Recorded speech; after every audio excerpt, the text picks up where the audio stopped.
BLM Kerala, Tamil Nadu, Pondicherry. Madhya Pradesh, Jharkhand സംസ്ഥാനങ്ങളിൽ രാജ്യസഭാ തെരഞ്ഞെടുപ്പുമായി ബന്ധപ്പെട്ട് നടക്കുന്ന കാര്യങ്ങൾ ആശങ്കപ്പെടുത്തുന്നതാണെന്ന് AICC general secretary KC Venugopal. ഇത്തരത്തിലാണ് ജനാധിപത്യം മുന്നോട്ടു പോകുന്നത്. പരാതി നൽകിയിട്ടും തെരഞ്ഞെടുപ്പ് കമ്മീഷന്റെ ഭാഗത്തു നിന്ന് നടപടി ഉണ്ടായിട്ടില്ല. വോട്ട് ചോരിക്ക് ശേഷം രാജ്യത്ത് ഇപ്പോൾ നടക്കുന്നത് സീറ്റ് ചോരിയാണെന്നാണ് KC വേണുഗോപാൽ വ്യക്തമാക്കുന്നത്.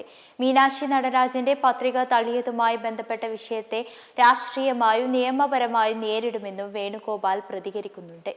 നീറ്റ് ചോദ്യപേപ്പർ ചോർച്ചയുമായി ബന്ധപ്പെട്ട് വിദ്യാഭ്യാസ മന്ത്രി ധർമ്മേന്ദ്ര പ്രധാന്റെ രാജിയിൽ കേന്ദ്രം ഇപ്പോഴും മൗനം തുടരുകയാണെന്നും KC വിമർശിക്കുന്നുണ്ട്.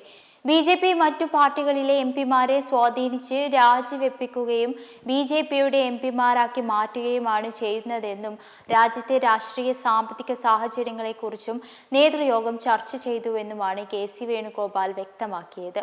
ഒപ്പം പെട്രോൾ, LPG, ഡീസൽ വില ദിനം പ്രതി വർദ്ധിക്കുന്നതിനെയും KC വിമർശിക്കുന്നുണ്ട്. തൊഴിലില്ലായ്മ അതിന്റെ പൂർണ്ണതയിലാണെന്നും രാജ്യത്തെ വിദ്യാഭ്യാസത്തിന്റെ സ്ഥിതി വളരെ മോശമാണെന്നും CBSE നീറ്റ് വിവാദങ്ങളെ മുൻനിർത്തി അദ്ദേഹം വിമർശിക്കുന്നുണ്ട്. ജൂൺ 18-ന് മധ്യപ്രദേശിൽ നടക്കാനിരിക്കുന്ന രാജ്യസഭാ തെരഞ്ഞെടുപ്പിൽ മീനാക്ഷി നടരാജന്റെ പത്രിക തള്ളിയത് രാഷ്ട്രീയ പോരാട്ടം കൂടുതൽ ശക്തമാക്കിയിരിക്കുകയാണ്. കൂടാതെ കോൺഗ്രസിന് ഇത് കനത്ത തിരിച്ചടിയായിരിക്കുകയാണ്. അതേസമയം മീനാക്ഷി നടരാജന്റെ പത്രിക തള്ളിയതോടെ നിലവിലെ BJP സ്ഥാനാർത്ഥി മഹേഷ് കേവന്തിനെ എതിരാളികളില്ലാതെ തിരഞ്ഞെടുത്തിരിക്കുകയാണ്.